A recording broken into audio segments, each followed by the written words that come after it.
Muy buenos días, muy buenas tardes, queridos podescuchas, queridos televidentes aquí en el canal de Proyecto Grado Cero.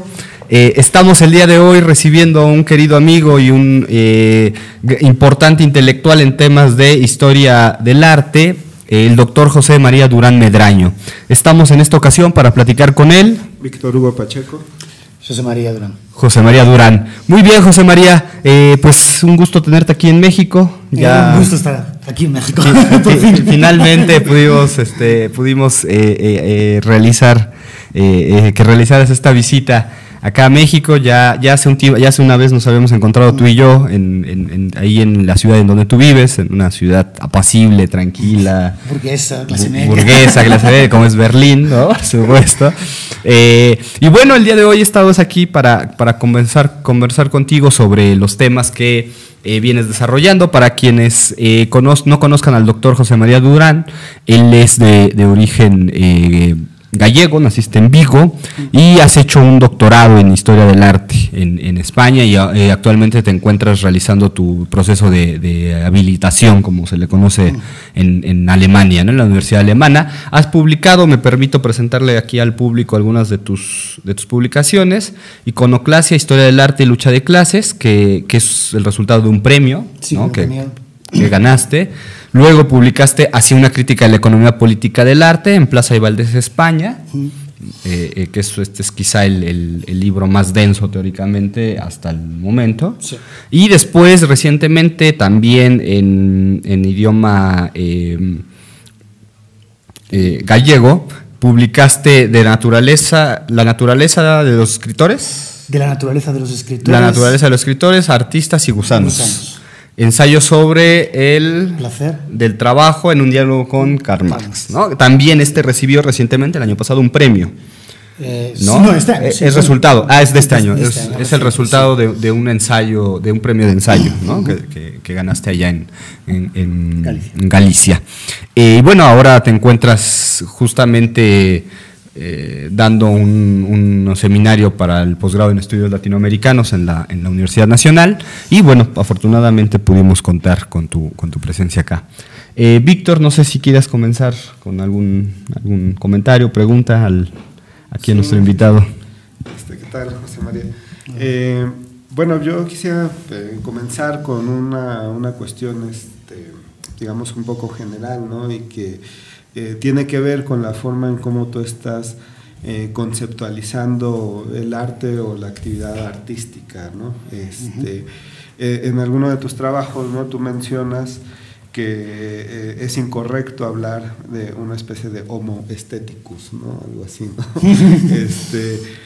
En el sentido de que para ti estaría como totalmente relacionado, ¿no? Esta invención del arte con la época moderna, ¿no? ¿Cuál sería como un poco esta tesis, ¿no? Si nos la podrías explicar, ¿no? ¿Por qué no hablar de un homo aestheticus? Según yo la entiendo y lo que he podido ver en ciertas publicaciones, esto de la tesis del homo aestheticus viene a decir que el ser humano,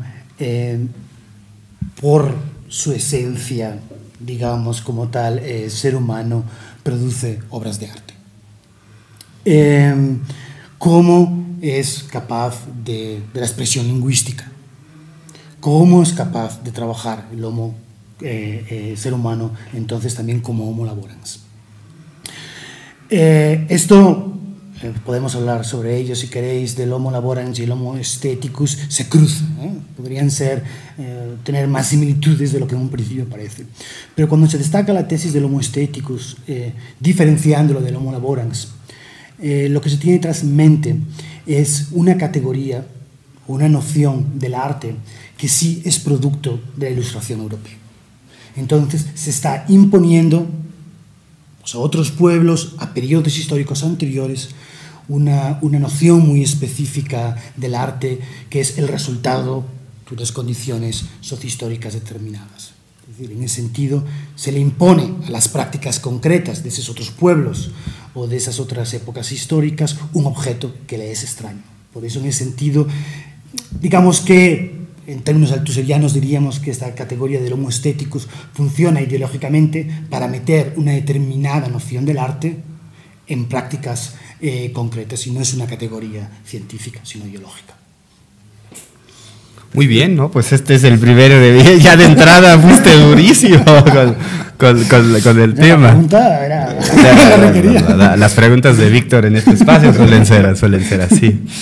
José María, yo quisiera que nos hablaras un poco de digamos, exponer para invitar a la lectura, que me parece algo muy importante. Tú en este trabajo, que me parece que es tu primer libro, ¿no? No, es después de la crítica hacia la economía. Sí. Perfecto.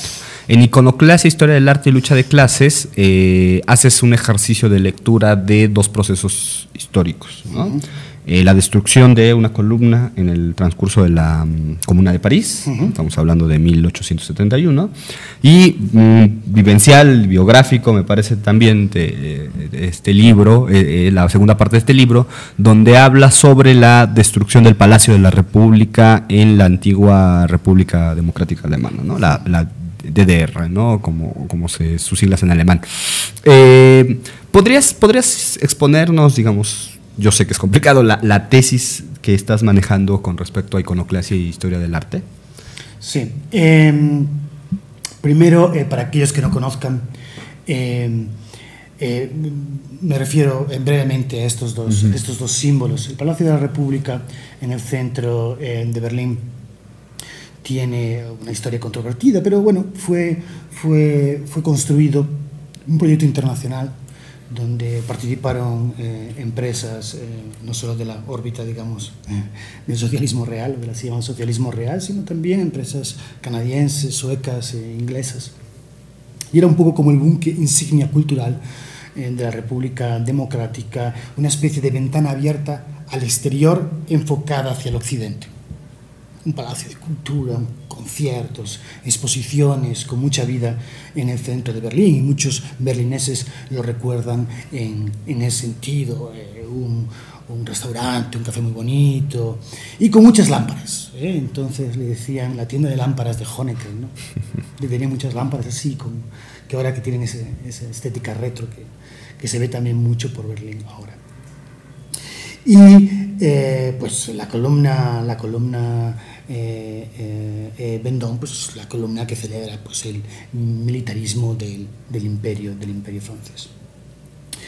Yo comencé, esto lo explico un poco en la introducción del libro, yo comencé mi interés sobre el proceso de destrucción del Palacio de la República en Berlín. Yo conocía por la historia del arte pues el problema que le había traído al pintor Gustave Courbet, que se le hizo responsable de la destrucción de la columna Vendôme. Yo conocía un poco el proceso en el que se había envuelto Courbet. Y entonces pues estaba paseando por el centro de Berlín así, con una especie de mirada de flaneur benjaminiano despistada, y me fijé que uno de los carteles que adornaban todo este espacio en el que se estaba trabajando en la destrucción del palacio en aquella época, me fijé que había un cartel que ponía desmontaje, no destrucción. Es decir, una especie de no, estamos, sí, eso es como si fuese una pieza de Lego al que les vas quitando las piezas, entonces yo no lo estoy destruyendo, sino estoy únicamente desmontando. Parece un eufemismo, ¿no? Es decir, y resulta que Courbet, en su justificación delante de los tribunales, cuando se le acusó públicamente de la destrucción de la columna Vendôme, él dice que yo no la ordené destruir, yo la ordené desmantelar. Entonces, una especie de que en el mundo moderno ya esta iconoclasia de la persecución de los iconos, que se quemaban iglesias, también en la Revolución Protestante en Holanda, como ocurrió, etcétera, que ya esto se suaviza un poco en el mundo moderno y ya nadie quiere destruir el patrimonio artístico. Entonces me resulta curioso la correspondencia, la analogía de dos procesos que son claramente iconoclastas, porque acaban la destrucción real de dos objetos históricos con un cierto valor artístico, en dos momentos muy diferentes y en dos ideologías muy diferentes, ¿no? Estamos hablando de la Comuna en 1871, como decía Marx, el primer ejercicio de comunismo proletario en Europa, y y estamos hablando de la reacción de la derecha alemana frente pues, al buque insignia cultural de la República Democrática. Y sin embargo, dos procesos que tienen sus paralelismos. En cuanto a mi tesis sobre la destrucción, yo creo que desde un punto de vista ideológico, y esto es un poco una idea un poco de provocación, que no hay, digamos, necesidad real de la destrucción. En el caso del Palacio de la República en Berlín era moderno, no era hasta típico que se podía criticar la arquitectura, el realismo socialista, fea, de concreto. No, es un edificio bastante moderno, bonito, no desentonaba. Hago todo un ejercicio de análisis de las justificaciones, de por qué, pero decían que sí estaba contaminado con asbestos, y etcétera, pero no era tan grave, que se podía haber limpiado, renovado, no iba a costar tanto, etcétera. Es para mí la decisión política, la decisión ideológica de destruir conscientemente el pasado, la memoria de la República Democrática. Entonces, considero tan legítimo que la derecha juegue a ser iconoclasta como que la izquierda, los obreros en París en 1871, pues destruyan y como símbolo del militarismo y el absolutismo francés destruyan la columna Vendôme. Cada uno está ejerciendo un ataque directo al enemigo directo. En el caso de mi impresión particular, en el caso del Palacio de la República, está muy claro que hay una línea histórica en la línea histórica oficialista de Alemania. Hay una línea histórica que va desde en la monarquía prusiana, pasando por el imperio, la República de Weimar, todos los problemas de las guerras, etc. Y la República Democrática Alemana es, digamos, un fallo en la historia, un hiato, una anomalía que como tal anomalía en el desarrollo histórico de Alemania, pues hay que borrar. Y uno de los pasos simbólicos era precisamente destruir el Palacio de la República. Entonces, comprendo la necesidad de la derecha alemana en destruir el Palacio de la República. Hay una frase muy interesante que tú rescatas, que me parece que es como una especie de detonante de algunas de tus reflexiones, que es, imposible que lo diga en alemán, pero la traducción que tú haces es algo así como la RDA, ¿no? Nunca existió, sí, ¿no? Una pinta que había ahí, ¿no? Ya cuando ya estaba todo destruido, las ruinas, hice la fotografía porque vi bueno, esta pintada hecha pues, por alguien, un graffiti hecha por alguien, y me pareció que era el resumen perfecto de todo el proceso, ¿no? Se acaba esto, se destruyen los símbolos, se marca el lugar de los vencedores. Por supuesto, quienes destruyen son los vencedores habitualmente para borrar la historia de los vencidos. Entonces, pues a partir de aquí, la República Democrática Alemana nunca ha existido. No, es maravillosa, ¿no? Es maravillosa porque... Resumen perfecto de todo el proceso. Y es caminando por Berlín, ver este espacio es impresionante porque de repente es un vacío, ¿no? Ahí hay un vacío impresionante. Hay un vacío, hicieron una especie de pradera, claro, pues muy bonito, se podía pasear a los perros, no se podía tirar ahí cuando hacía buen tiempo, los turistas también descansaban, que paseaban mucho por ahí. Se ha acabado. Ahora ya están levantando los cimientos de la reedición, en plan Disneyland, postmoderna del Palacio Real del Imperio, que es, digamos, la razón arquitectónica por qué destruyeron el Palacio de la República, pues para reeditar este Palacio Real. Digamos, se quitaron la idea de que el socialismo salían del siglo XIX, ideas del socialismo del siglo XIX, y regresaron al siglo XVIII, ¿no? O sea, se fueron más para atrás, sí, ¿no? Más o menos. Esto es la línea historiográfica, digamos, que le gusta a la Alemania actual, lo cual incluso desde un punto de vista democrático, socialdemócrata, construir hoy por hoy un palacio que reivindica la monarquía absolutista prusiana y el imperio alemán, pues me parece un poco que está fuera del tono. Bueno, Vic. Sí, bueno, yo me va a salir un poquito, ¿no? de de esta intervención, ¿no? tan amena, ¿no? Siempre es interesante ver cómo estás como conceptualizando y entendiendo, ¿no? Desde la estética o desde el arte, ¿no? El lugar donde estás residiendo. Sin embargo, bueno, a mí me gustaría, ¿no? Que nos platicaras un poco más en términos de tu concepción sobre la estética, sobre el arte, ¿no?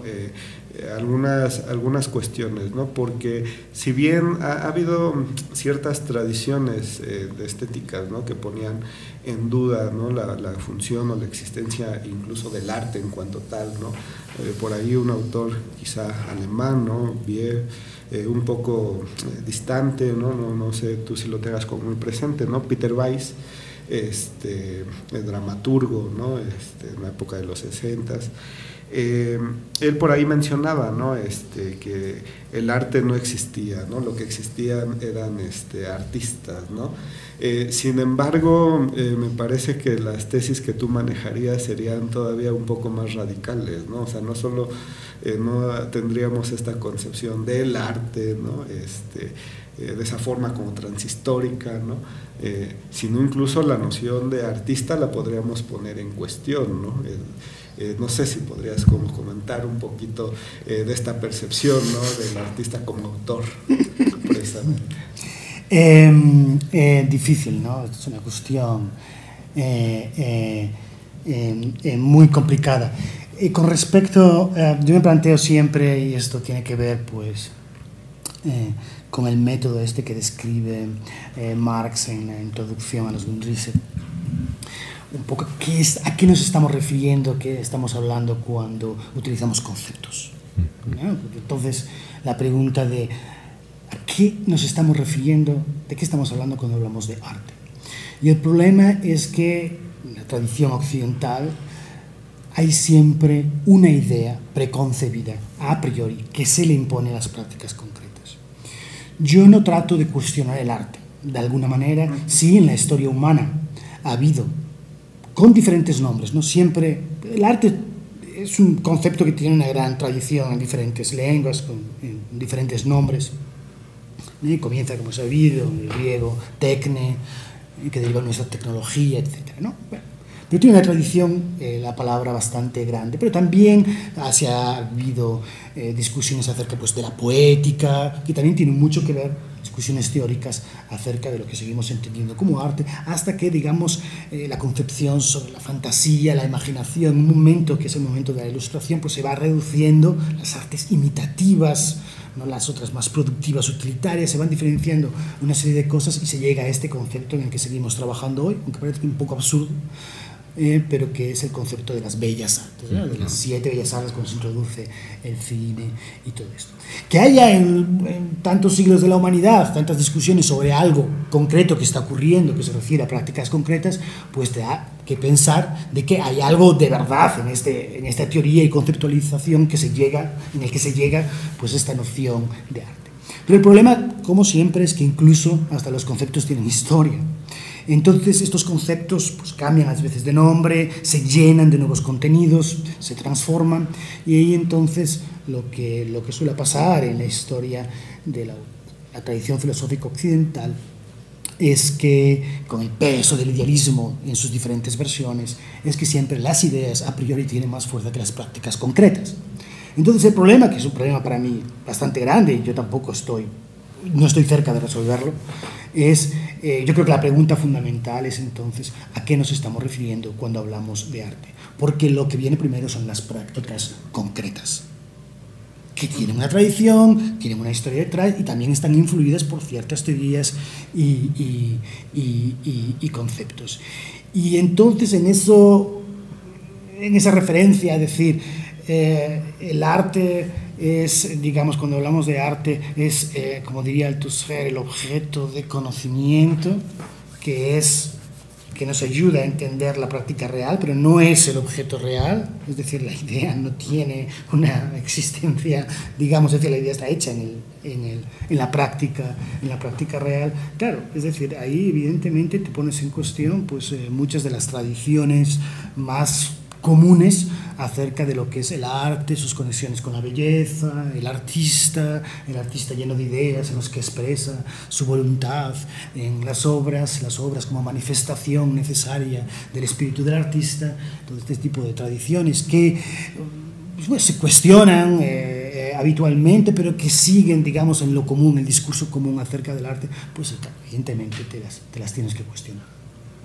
Muy bien, muy bien. Y yo creo que conectando con esta idea que lanza Víctor, tú estás proponiendo, y aquí precisamente con esta conceptualización que mencionas, estás proponiendo realizar más bien una crítica de la economía política del arte. Estás tratando de leer el problema del arte desde el problema de la teoría del valor de Marx, ¿no? Sí. Me parece que esto no es común, ¿no? Hasta donde yo lo conozco. Aquí, o al menos la tradición en México, que es la tradición de Sánchez Vázquez, va por otro camino, ¿no? Y que estás estudiando tú, porque has estado exponiendo ahora. ¿Nos podrías, digamos, a nosotros y al público adelantar cuál es este ejercicio de lectura que estás haciendo del arte desde la teoría del valor?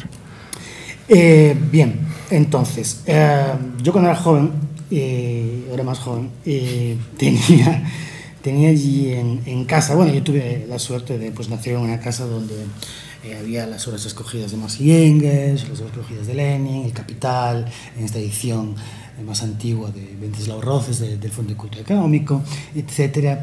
Y pues cuando era más joven tenía Anti-Düring y tal, y intentaba leer los primeros capítulos. Dice tú ser que uno no debería comenzar con el primer capítulo del libro primero del Capital, que entonces uno deja de leer el libro. Tiene algo de razón, es cierto, porque uno se queda allí parado y no da. Y entonces tengo que entender esto de la teoría del valor, Y nada, con el tiempo, claro, evidentemente uno empieza a leer otras cosas y a entender esto, ¿no? Entonces, siempre pues, he tenido pues, ese interés por las relaciones económicas, que es un poco, digamos, esa manera de entender cómo funciona el capitalismo hoy, ¿no? Es decir, superando esa tesis que también hay entre muchos postmodernos, Marx está bien para el siglo XIX, las cosas han cambiado, hoy estamos en otro tipo de capitalismo. Bueno, dejemos ese debate aparte, digamos que las categorías fundamentales de Marx, plusvalía, trabajo abstracto, etcétera, son fundamentales para entender el proceso capitalista hoy. Entonces, por las circunstancias que sea, estudié arte. Entonces, claro, aparentemente cuando estudias tienes con ese, digamos, ese eje marxista, una perspectiva más dentro de la historia, como más sociológica, de intentar entender las circunstancias sociales. Uno se lee la historia social de la literatura y el arte de Arnold Hauser, etcétera, que para los marxistas pues, es un libro clave, claro. Y entonces, pues siempre la conexión económica, ¿no? Es decir, esto de qué pasa entonces con el capital, es decir, cómo entendemos esto, todo el trabajo de Marx con respecto a las prácticas artísticas y cómo se relacionan con el mundo capitalista.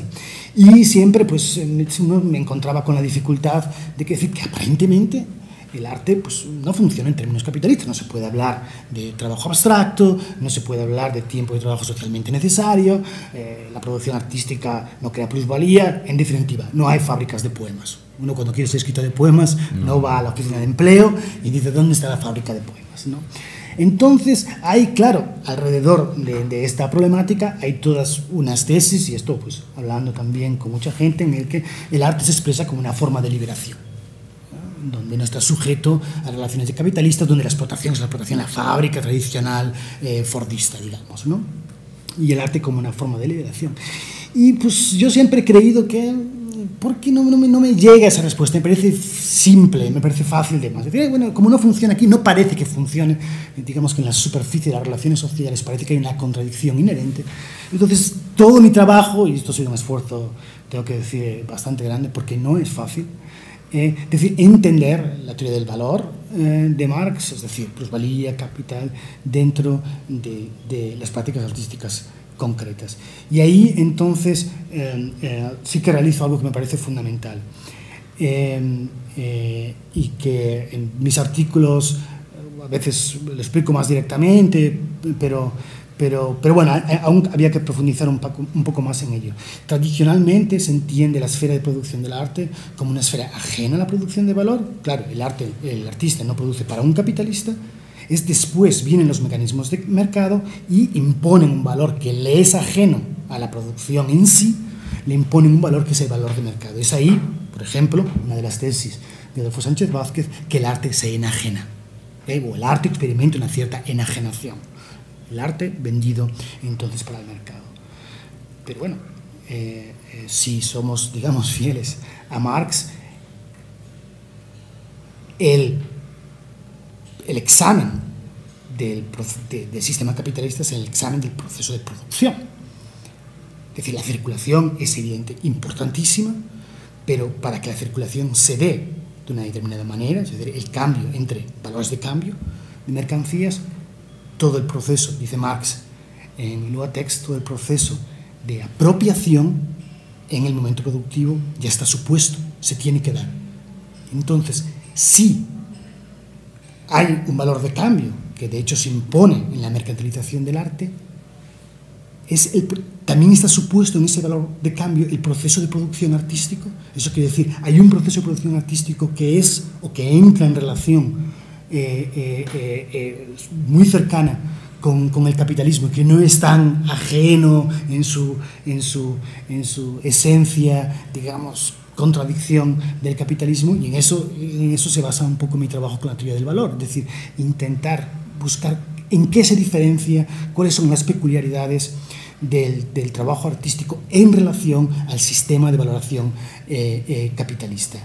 Y en ese sentido, si quiero dejar claro que mi tesis o mi teoría no se trata de subsumir el arte bajo las relaciones de capital, sino entender las relaciones reales más allá de cómo ellos aparecen en la superficie de la relación social. Claro, que sería estos mecanismos de mercado, ¿no? O sea, sí. Que es lo que se nos presenta, ¿no? Evidentemente. Todo el tiempo. Vic. Sí, es interesante, ¿no? Porque, bueno, ahí hay una parte, como conceptualización, ¿no? Que tú problematizas, ¿no? Y me gustaría, ¿no? Que pudieras ahondar un poquito en esta cuestión, ¿no? Porque precisamente todas estas prácticas, ¿no? Que se encarnan en la figura del artista, ¿no? El artista cuando se inserta, ¿no? En estos mecanismos del mercado, tú pondrías la tesis, ¿no? De que estrictamente no está ofreciendo al mercado, ¿no? Ya en esta integración del arte al capital, ¿no? Un valor de uso, ¿no? Sino que ya estaría de suyo, ¿no? Funcionando la cuestión del producto artístico como valor de cambio, ¿no? Uh-huh. No sé si podrías como explicar más esta tesis, que me parece sumamente interesante, porque efectivamente todas esas visiones liberadoras del arte pondrían el acento en el que el arte es específicamente un valor de uso, ¿no? Sí. Yo intento en mis últimas reflexiones diferenciar claramente entre lo que es, por una parte, el valor de uso, producto del trabajo concreto, y el valor de cambio, que es producto de otras relaciones concretas en las que el trabajo abstracto, la valorización del capital tienen un rol importante. Es evidente que los artistas, de una manera general, esto es siempre hablando en general, después las condiciones concretas habría que estudiarlas en más detalle, y no existen estudios económicos desde una posición marxista de lo que acontece realmente en el momento productivo artístico, es decir, por ejemplo, en los talleres, qué pasa con los asistentes, cuáles son las relaciones laborales, etc. Claro. Más allá de aquellas prácticas artísticas que ya se producen de una manera obviamente capitalista, estudios de arquitectura, el cine, etc. Obviando esos que ya es claramente, es decir, ahí no hay ninguna duda. Entonces, diferenciar las dos esferas, no entenderlas como polos necesariamente opuestos, es decir, el valor de uso está en el sustrato siempre, pero en el capitalismo ocurre una cosa que en otras sociedades no ocurría. Es que solo tenemos acceso a los valores de uso cuando estos primero se realizan como valores de cambio, cuando son mercancías. Este es el proceso que se da en el cambio. Entonces, digamos, partiendo de ahí, lógicamente, Solo cuando se vende la mercancía artística, sea para un coleccionista privado, una galería, sea para un museo, etcétera, es a partir de ahí que yo puedo acceder al valor de uso del trabajo concreto del artista, pero se tiene que realizar primero como valor de cambio en el mercado. Entonces, ¿cómo es eso posible cuando no hay fábricas de pintores o de poemas, cuando es claro que el artista no trabaja para un capitalista? Entonces ahí, digamos que el problema enorme es cómo podemos entender esta idea del trabajo abstracto en el mundo del arte sin caer en una especie de análisis mecanicista donde, bueno, Marx dice que el trabajo abstracto ahí, entonces voy a intentar meter esta definición de Marx a priori, en el trabajo. Es decir, ¿cuál es esa esencia que permite a las obras de arte ofrecerse en el mercado como valores de cambio? Entonces yo parto de la tesis, digamos, del axioma, de la tesis de que a diferencia del trabajador doblemente libre, que ofrece su fuerza de trabajo en el mercado, a diferencia es que los artistas ofrecen los productos de su trabajo en el mercado. Y entonces ahí es cuando yo me planteo la pregunta de decir, ¿por qué los productos del trabajo son suyos? Y ahí lo dejo. Para invitar a la lectura, digamos. Muy bien. Es un tema muy complicado y que estaríamos una hora yo intentando de explicar bien dónde está el concepto, pero aquí lo que quiero dejar claro es que hay un proceso de apropiación, claro, que está muy en relación a los procesos de apropiación que nacen con el capitalismo, es decir, que anteriormente no se daban. Y es la idea de que si yo veo la diferencia entre la producción artística en el mundo medieval o en el Renacimiento y la producción artística en el mundo contemporáneo, en el mundo dominado por el modo capitalista de producción, los artistas en el Renacimiento no eran los dueños de los productos de su trabajo, aunque los productos fueran productos de su trabajo. Claro, pero no la iglesia... Esa propiedad no existía. Sin embargo, hoy sí. Y ahí tenemos que establecer y estudiar con más profundidad cómo es eso posible, cuáles son los cambios, incluso cuáles son las dialécticas de liberación que se producen en el momento de transformación de la sociedad europea en una sociedad dominada por el modo capitalista de producción. En este momento de tu desarrollo me interesa preguntarte, ¿cómo estás abordando el problema del despliegue tecnológico? Digamos, en el cine es muy claro, ¿no? Pero en otros campos, ¿cómo está esto modificando? Por supuesto, con respecto a otras épocas, que esto es clarísimo, pero ¿cómo afectaría esto el conjunto de tu argumento cuando efectivamente hay técnicas que permiten hoy una mayor productividad del trabajo? ¿Entra esto dentro entraría dentro de tu consideración al momento de plantear esto? Y, digamos, el embate tecnológico, la reproductibilidad técnica, como diría Benjamin, ¿o en dónde estaría situado esta parte? No, digamos, yo en mis estudios sobre este problema del valor, el trabajo abstracto, etcétera, no planteo el cambio tecnológico. Lo que sí que se observa, primero básicamente lo que yo he observado son dos cosas. Primero, la idea de la reproductibilidad técnica, hacer los procesos que permiten una reproducción de la obra de arte. En ese sentido, las tesis de Benjamin siguen siendo claves, porque, queramos o no, aunque tengamos esta perspectiva crítica acerca de la estandarización y la masificación, bueno, la reproductividad técnica produce también una democratización. Entonces, a no ser que no queramos ser más una cultura, por ejemplo, de lectores, y nos convertamos en una cultura oral, que es posible, que no estaría tampoco nada mal, han existido y han sobrevivido muy bien. En el desarrollo europeo, el desarrollo de la imprenta, es decir, ha producido luego, con evidentemente la llegada de la educación a las clases populares, etcétera, pues ha producido un aumento del conocimiento, etcétera. Y esta idea, por ejemplo, muy clara, cuando los libros se pueden reproducir, es que uno puede tener acceso al conocimiento sin tener que estar dependiente de la palabra del maestro, que era un poco como la palabra divina de aquel profesor de la Sorbona que decía esto es así, entonces tenías que seguir aquella palabra que era la única, la que realmente tenía peso y autoridad. Entonces ahora tienes acceso a más fuentes, las puedes cotejar, etc. Y a mí eso me parece progreso. Claro. Hay una resistencia, digamos, casi absurda en las artes visuales, pintura, digamos, escultura o instalación, etcétera, a esa resistencia absoluta de la unicidad de la obra de arte, a seguir siendo única, original, etcétera, y que incluso ya algunos autores va contra la historia, que no tiene que ver ni siquiera con los procesos capitalistas de producción y valor de cambio, es decir, va contra la historia del proceso del progreso humano.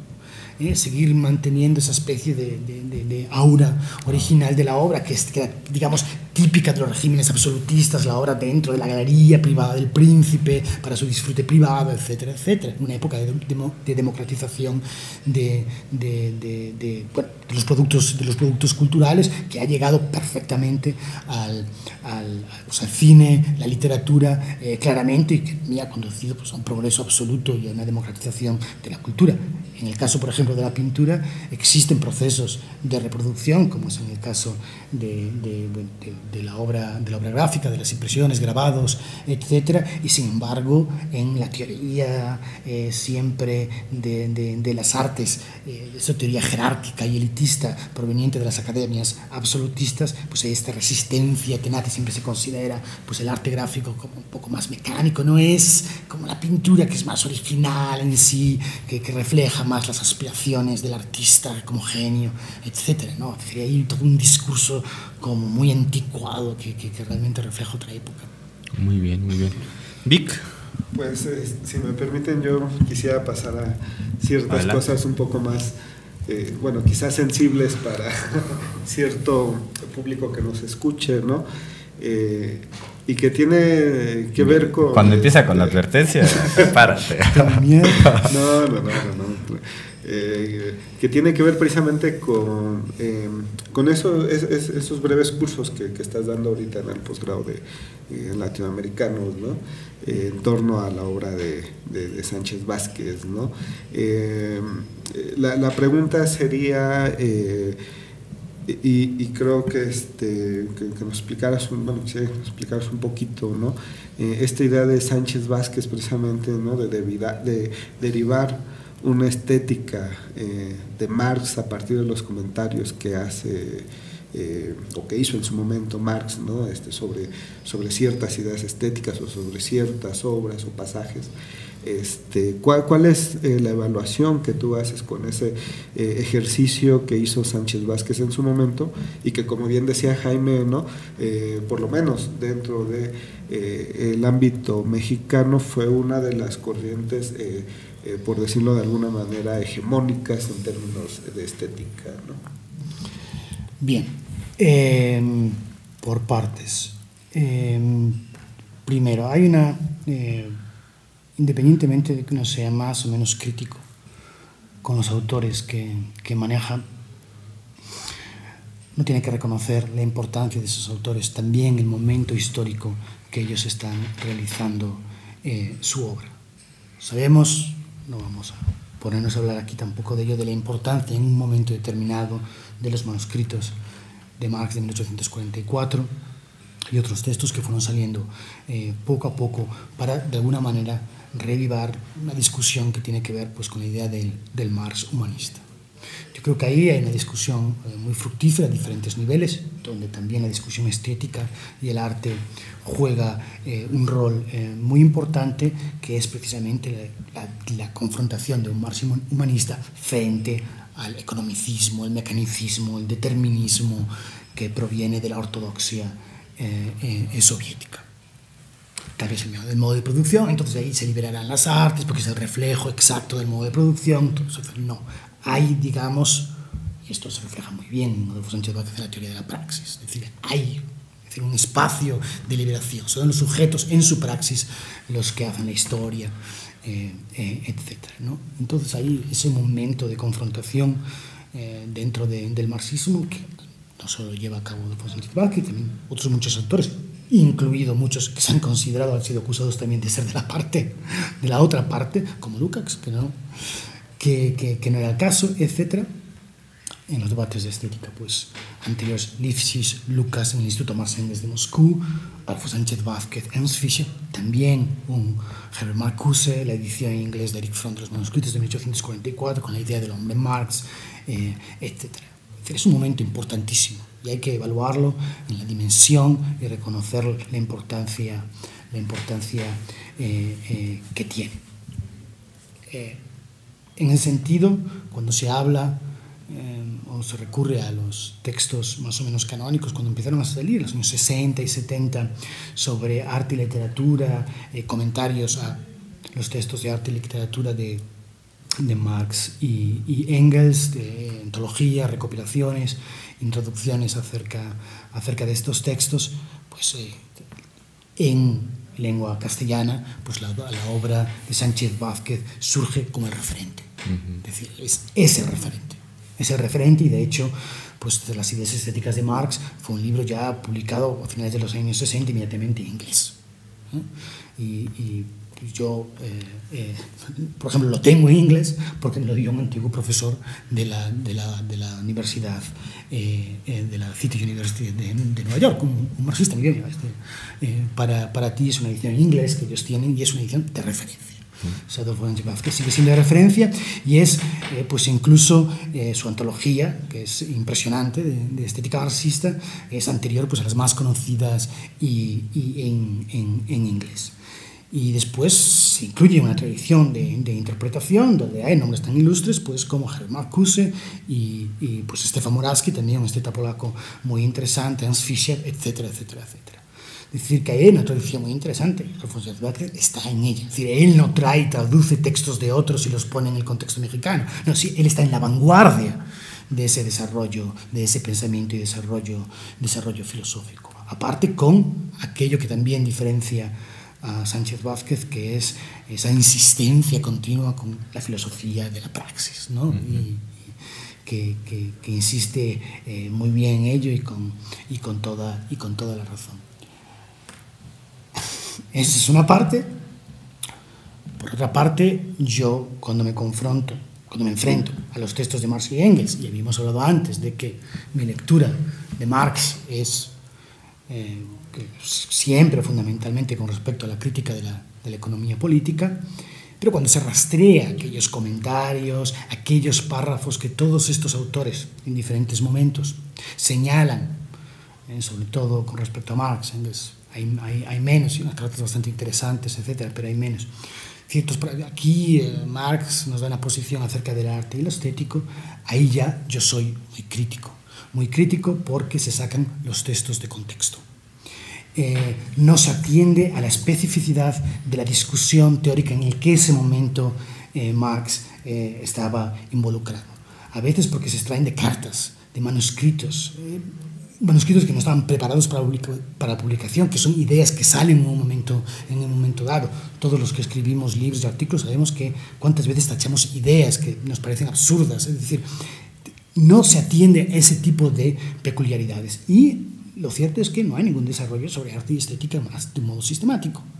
Entonces es imposible, quiero ser categórico, y espero no equivocarme, empezar comentarios acerca del arte y la estética en Marx y Engels comenzan cosas diciendo, y esto ocurre, Marx pensaba que el arte era, ¿cómo es posible que alguien sepa lo que más pensaba acerca del arte? Cuando no hay ningún escrito donde él hablara del arte. Él comenta obras de literatura, sobre todo de literatura, de pintura, de escultura, es mínimo lo que existe.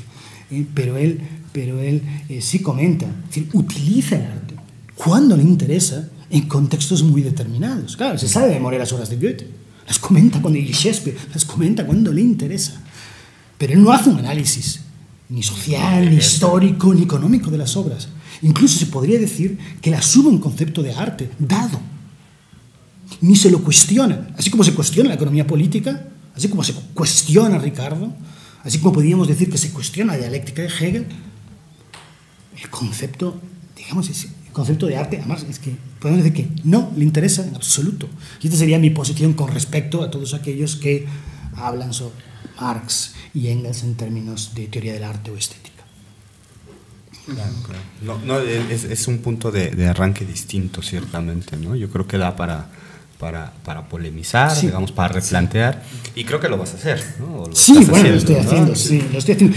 Sería interesante ahora que con todo este trabajo impresionante que está haciendo con las obras completas de Marx y Engels en diferentes puntos del planeta, con la edición del Mega, que ya habéis hablado aquí, creo, de este tema en bastantes ocasiones, pues sería interesante de tener la posibilidad de meterse dentro de todos los manuscritos y de hacer un léxico, digamos, como un diccionario de todos aquellos momentos donde hay, aunque sea una referencia mínima, para los investigadores poder ir, digamos, al texto, porque lo que sí me encuentro es muchas veces, hay estos estudios clásicos sobre la estética de Marx y Engels, por supuesto interesantísimos, de Lifshitz, de Lukács, y hay muchos autores posteriores, en los años 70 y 80, que no van directamente a la fuente de Marx. Esto le pasa, hay ciertos comentarios en la ideología de la estética de Eagleton. Hay ciertos comentarios, él lo hace de fuentes secundarias. Entonces, la fuente secundaria ya lo ha citado de Lifshitz, que era el primero. Entonces luego vino un inglés en el 76 que es Brouwer, que cita de Lifshitz y de Lukács. Y viene Eagleton y cita de Brouwer. Entonces ahí se produce una especie de perversión, porque cada uno va citando una cosa que es más pequeña, claro, según cómo le interesa, ¿no? Y eso, desde un punto de vista casi filológico, es un problema. Claro, claro. Más bien, digamos, la pretensión no sería buscar tanto en Marx y Engels una teoría del arte, una estética, sino a partir del marxismo, ¿no? Comprender, plantearse los problemas del arte, ¿no? Me parece que por ahí iría un poco. Bueno, hay teoría estética marxista, es decir, independiente de lo que Marx y Engels opinaban sobre arte. Es decir, hay que diferenciar dos cosas. Uno, hay desarrollos estéticos marxistas, la teoría estética de Adorno, la marxista, podemos decir de aquella manera. Es decir, está la estética de Lukács, está de la Volpe, la crítica del gusto de la Volpe, tiene Adolfo Sánchez Vázquez comentarios sobre ello. Es decir, está la crítica cultural de un Raymond Williams, que se puede englobar perfectamente dentro de la tradición del marxismo y literatura, por ejemplo, dentro de la tradición marxista. La crítica los estudios más concretos de literatura, pero también la crítica de la ideología y del signo en los filósofos soviéticos Voloshinov y Medvedev. Es decir, hay una tradición marxista que no directamente no se apoya en estos fragmentos de Marx. Eso es una parte que se puede estudiar por sí misma y es, digamos, un desarrollo de la estética desde el punto de vista del marxismo, digamos, en general. Y luego está este otro tema, que es el tema de las recopilaciones de los escritos de Marx y Engels sobre literatura y arte, donde se intenta explicar entonces la posición estética de Marx y Engels. Y es donde ahí me centro en esta crítica, claro, en esa extrapolación, ¿no? Que creo que ahí habría que ser muy cuidadoso. Bueno, pues estamos alargándonos, José María, hay que aprovechar que estás acá, viajaste muchas horas, pero a mí me gustaría, digamos, estos serán temas que seguramente se reflejarán en algún momento en una tradición todavía muy escrita, ¿no? En algún texto, espero. Me gustaría preguntarte dos cosas, empezaría por la más sencilla y creo que es la más problemática también, como decía Víctor, para cierto público. Tu uso de Althusser, ¿no? Es un uso bastante heterodoxo, no es un althuseriano ortodoxo, los hay, los hubo, pues, lo sabrán. Lo sabrás seguramente. Hasta ahorita no han criticado al maestro. Claro, no has criticado al maestro, que es la premisa de todo buen althuseriano, es criticar al maestro. Ahorita vendrá la crítica, ¿no? Supongo. Hay una tradición de reflexionar lo estético a partir de Althusser, ¿no? Bueno, el más famoso de todos es Machery, ¿no? En la historia de la literatura. En México tuvimos una crítica althusseriana estética, que es la de Alberto Híjar, que comentábamos contigo más o menos por dónde iba, y bueno, ahora te ubicamos a ti, ¿no? Supondremos que hay más gente, ¿no?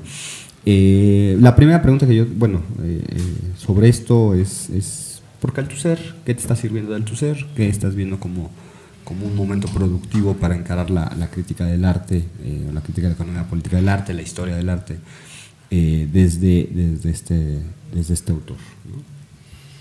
Bien, intentaré entonces ser breve. Como todo el mundo diría, a mí tampoco me gustan las etiquetas, ¿no? Entonces tampoco me considero un althuseriano ni siquiera un gran conocedor de los textos de Althusser. Aparte que también los comentarios de Althusser sobre arte, bueno, las cosas interesantes sobre Brecht. Son muy interesantes. Sí, sí. Y después lo que más se ha comentado en relación al arte, pues la teoría de la ideología y los aparatos ideológicos también han tenido mucha influencia, pues, en ciertos contextos. Evidentemente es casi obvio, por ejemplo, una institución como el museo, etcétera, pues poderlo estudiar desde el punto de vista de un aparato ideológico del Estado. Esto sería, por ejemplo, también muy interesante. Yo creo que lo que hago es uso de ideas que me parecen interesantes. Me gusta mucho Machiavelli. Hay otro autor menos conocido que es más específico para historiadores del arte, ha sido muy criticado por los humanistas marxistas con respecto a las artes visuales, por John Berger y otra gente, que es un griego, Nikos Nicolau. Historia y lucha de clases. Arte y lucha de clases, que asume una posición, pues, muy claramente en el mismo momento en que Machiavelli está escribiendo también. Y yo creo que Hadi Nicolau, desde el punto de vista de la historia del arte marxista, pues hay historiadores del arte marxista posteriores también muy interesantes, eso no quita, creo que merecen más respeto, del poco respeto con el que se ha tratado su obra. Porque me parece que contiene cosas interesantes con respecto a la noción de ideología de Althusser, que no están exentas de crítica, pero necesitaría un examen entonces atento, y creo que el libro se lo merece, y desgraciadamente no se ha hecho, nadie lo ha hecho, no parece. Bueno, la historia del arte en cualquier caso, sea no marxista, es intrínsecamente conservador. Eso aparte. Entonces yo considero que no me considero, digamos, un althusseriano, un lector de Althusser, a ver, donde lo que está, digamos, en los textos sí que utilizo a Althusser, digamos, donde me conviene.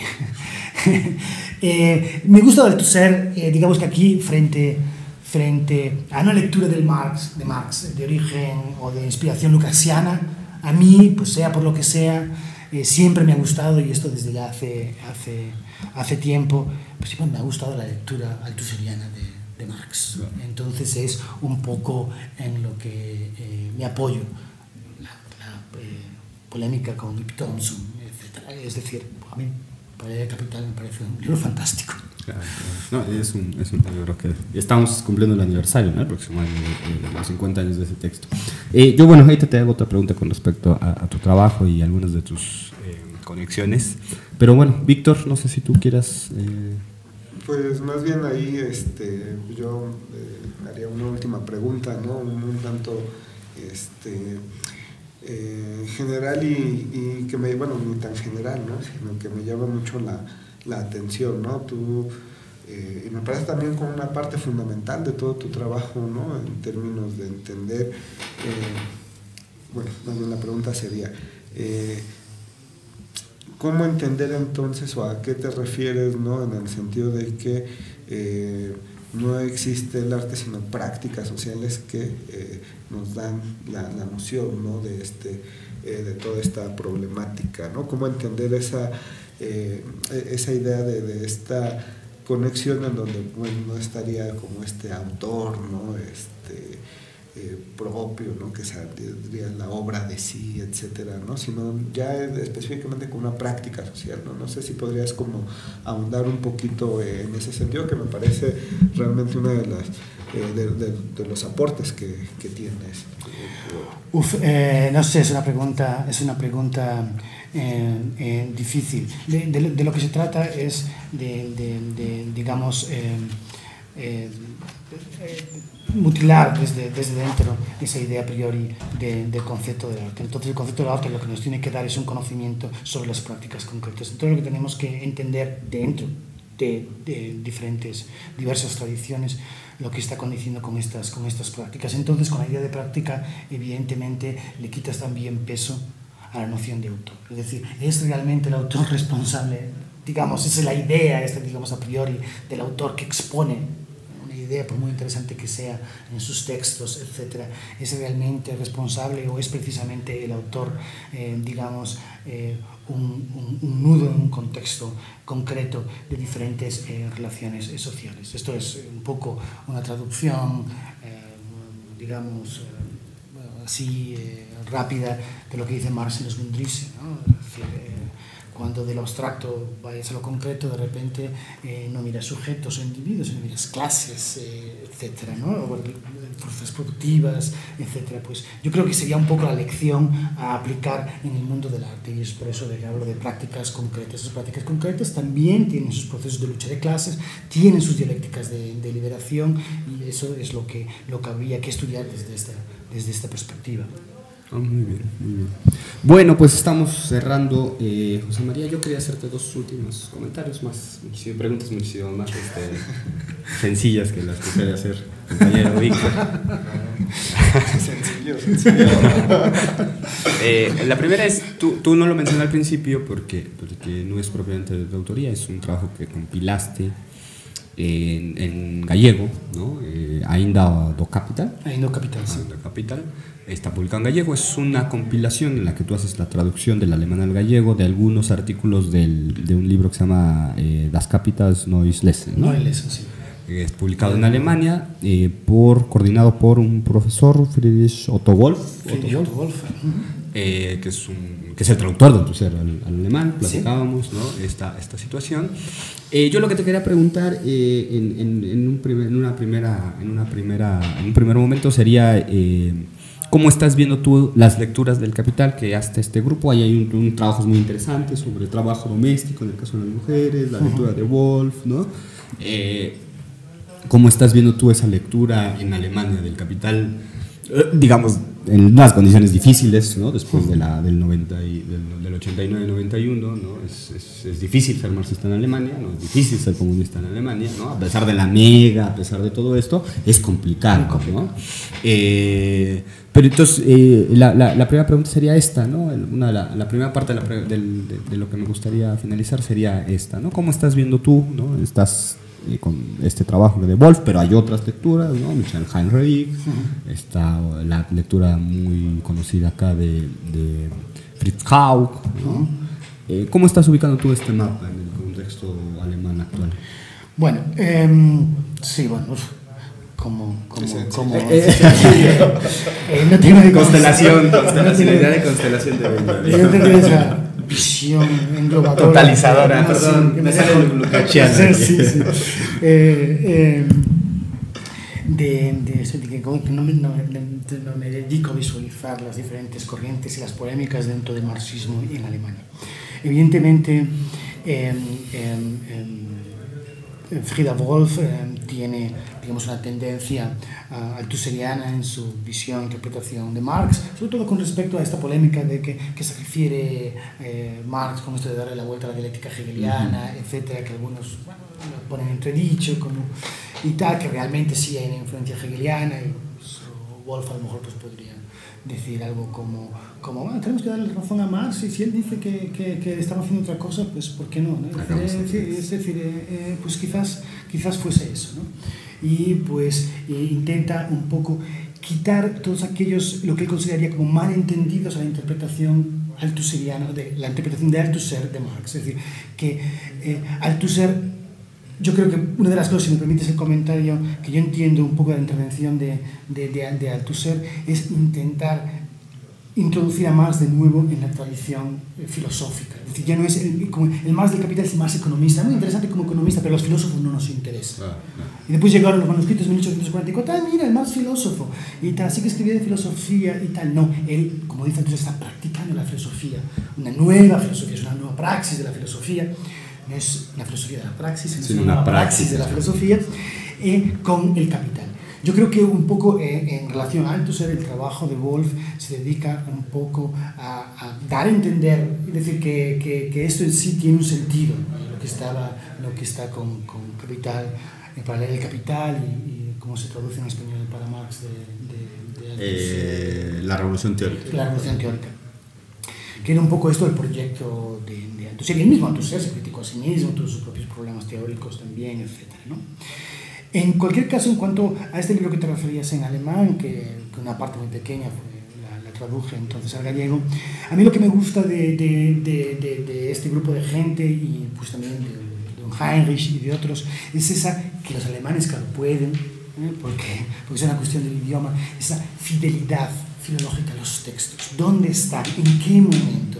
Las diferentes fases en las que Marx produce el Capital, los manuscritos, no, este es más antiguo, aquí habla así porque es que aún no tenía plenamente desarrollado el concepto de capital, etc. Toda esa fidelidad. Como extranjero que llega a Alemania y se encuentra con esta gente trabajando en estos textos de esta manera, claro, lo que uno llega es una riqueza, la posibilidad, y cuando uno ya aprende alemán y tiene la posibilidad de leer los textos de Marx en lengua original, lo que se produce es una explosión, es decir, una riqueza en cuanto a la aproximación directa a Marx, y ya con una, insisto, esta fidelidad a los textos, a lo que está en el texto, sin caer en extrapolaciones o interpretaciones aventureras. Lo que Marx pensaba. Sí, Marx pensaba. Y la segunda ya es, te prometo ser más leve. La segunda parte de mi pregunta es, ¿qué estás haciendo, José María?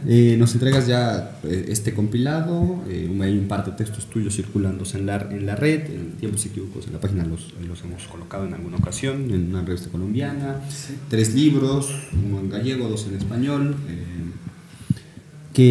¿Cuál es tu plan? ¿Qué sigue? ¿Qué nos prometes? Bueno, lo próximo será, creo que, publicar en la revista de posgrado, digamos, algo sobre pues, estos dos días de seminario sobre la estética de Marx, Adolfo Sánchez Vázquez, pues publicar, digamos, es el primer proyecto, publicar un extracto.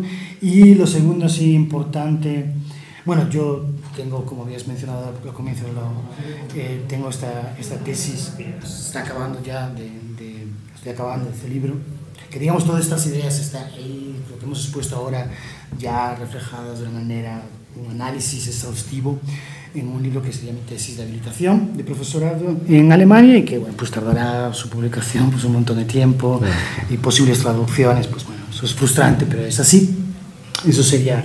Y ahora pues el proyecto que estoy metido con unos artistas españoles es un análisis, una crítica visual en la forma de un libro de esta corriente pseudofascista que es el anarcocapitalismo, que tiene su gente pues, en España, en Alemania y sobre todo en los Estados Unidos, que tiene una cierta fuerza, y la idea es un poco de darla, es decir, ofrecerla visualmente como una auténtica dictadura. La dictadura frente a la libertad que ellos proponen, la dictadura de las élites, y sobre todo de las élites concretamente masculinas y blancas. Sí, fuerte, está interesante esta intervención ¿no? política que estás generando. Víctor, pues para cerrar. No, yo... con eso sí, nos quedamos otra media hora aquí. Preguntas de las de... Bueno, José María, pues ha sido un placer tenerte aquí, nos da mucho gusto. Sí. Esperemos tener otros encuentros acá. En Alemania tampoco estaría mal. Tampoco estaría mal. Encuentro. Pero bueno, por lo pronto agradecemos al posgrado en Estudios Latinoamericanos, que es quien, el doctor José Gandey y a la doctora Guadalupe Valencia, quienes hacen posible tu presencia material, física, acá. Y bueno, pues nos despedimos. Muchas gracias a vosotros, un gusto de poder haber estado aquí con ustedes. A ti por el tiempo. Y bueno, pues cerramos en este momento, ¿no? Muchas gracias. Hasta luego, hasta pronto.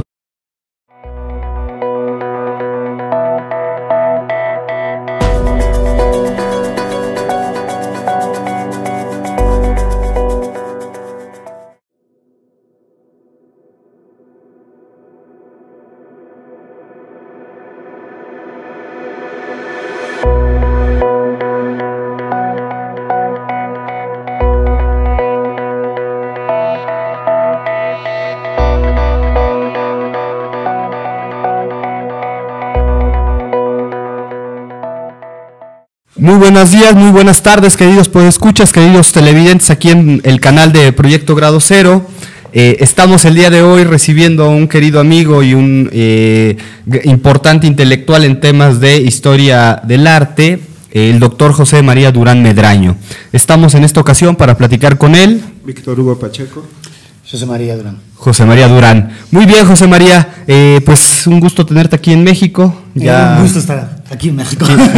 Finalmente pudimos realizar que realizaras esta visita acá a México. Ya hace una vez nos habíamos encontrado tú y yo ahí en la ciudad en donde tú vives, en una ciudad apacible, tranquila. Burguesa, clase media. Burguesa, clase media, como es Berlín, ¿no? Por supuesto. Y bueno, el día de hoy estamos aquí para conversar contigo sobre los temas que vienes desarrollando. Para quienes no conozcan al doctor José María Durán, él es de origen gallego, naciste en Vigo y has hecho un doctorado en Historia del Arte en España y actualmente te encuentras realizando tu proceso de habilitación, como se le conoce en Alemania, ¿no? En la Universidad Alemana. Has publicado, me permito presentarle aquí al público algunas de tus publicaciones: Iconoclasia, Historia del Arte y Lucha de Clases, que es el resultado de un premio, sí, ¿no? que ganaste. Luego publicaste Así una carrera, sí. José María, yo quisiera que nos hablaras un poco digamos, exponer, para invitar a la lectura, que me parece algo muy importante. Tú en este trabajo, que me parece que es tu primer libro, ¿no? No, es después de la crítica hacia la economía, sí. Perfecto. En Iconoclasia, Historia del Arte y Lucha de Clases, haces un ejercicio de lectura de dos procesos históricos, ¿no? La destrucción de una columna en el transcurso de la Comuna de París, estamos hablando de 1871, y vivencial, biográfico, me parece también, de este libro, la segunda parte de este libro, donde habla sobre la destrucción del Palacio de la República en la antigua República Democrática Alemana, ¿no? La DDR, ¿no? Como sus siglas en alemán.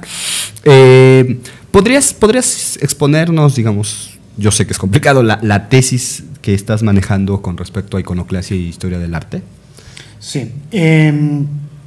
Primero, para aquellos que no conozcan, me refiero brevemente a estos dos símbolos. El Palacio de la República, en el centro de Berlín, tiene una historia controvertida, pero bueno, fue construido un proyecto internacional donde participaron empresas no solo de la órbita, digamos, del socialismo real, de la se llama socialismo real, sino también empresas canadienses, suecas, inglesas. Y era un poco como el buque insignia cultural de la República Democrática, una especie de ventana abierta al exterior enfocada hacia el occidente. Un palacio de cultura, conciertos, exposiciones con mucha vida en el centro de Berlín, y muchos berlineses lo recuerdan. Crítica de la economía política del arte, en Plaza de Valdés, España, que este es quizá el libro más denso teóricamente hasta el momento. Sí.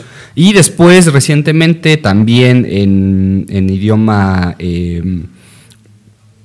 gallego, publicaste la naturaleza de los escritores. De la naturaleza de los escritores. La naturaleza de los escritores, artistas y gusanos.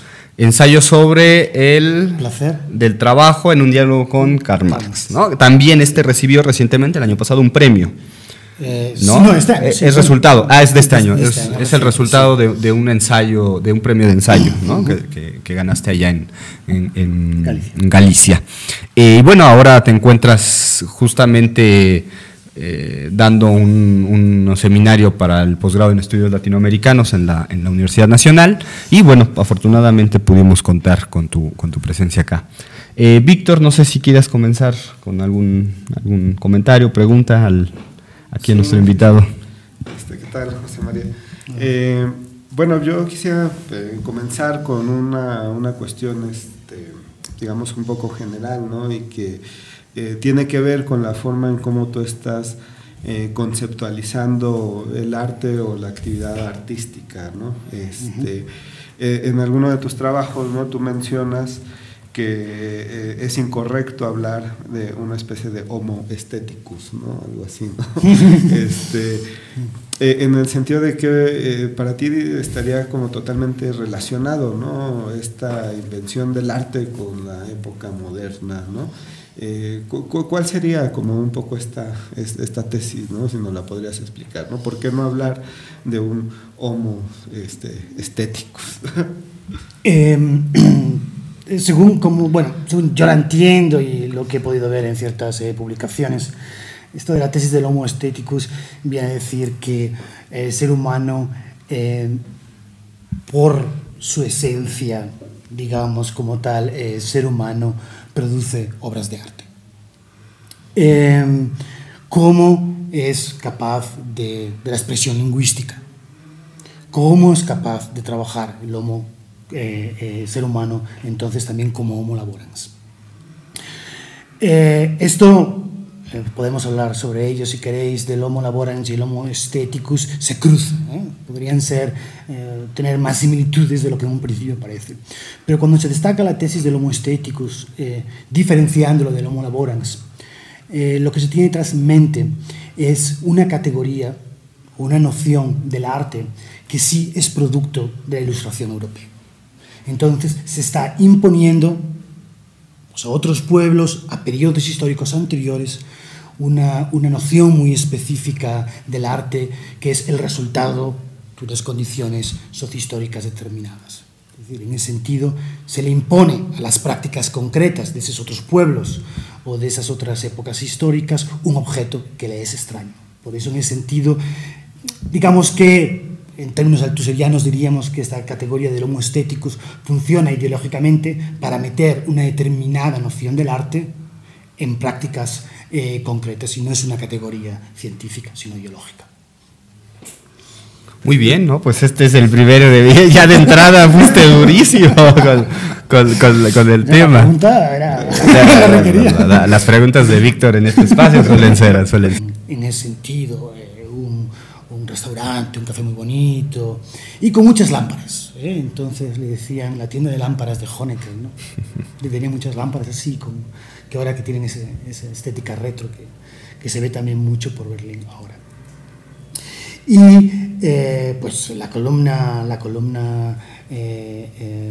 Vendôme, pues la columna que celebra pues el militarismo del imperio francés. Yo comencé, esto lo explico un poco en la introducción del libro, yo comencé mi interés sobre el proceso de destrucción del Palacio de la República en Berlín. Yo conocía por la historia del arte pues el problema que le había traído al pintor Gustave Courbet, que se le hizo responsable de la destrucción de la columna Vendôme. Yo conocía un poco el proceso en el que se había envuelto Courbet. Y entonces pues estaba paseando por el centro de Berlín así, con una especie de mirada de flaneur benjaminiano despistada, y me fijé que uno de los carteles que adornaban todo este espacio en el que se estaba trabajando en la destrucción del palacio en aquella época, me fijé que había un cartel que ponía desmontaje, no destrucción. Es decir, una especie no, estamos, sí, eso es como si fuese una pieza de Lego, que les vas quitando las piezas, entonces yo no lo estoy destruyendo, sino estoy únicamente desmontando. Parece un eufemismo, ¿no? Es decir, y resulta que Courbet, en su justificación delante de los tribunales, cuando se le acusó públicamente de la destrucción de la columna Vendôme, él dice que yo no la ordené destruir, yo la ordené desmantelar. Entonces, una especie de que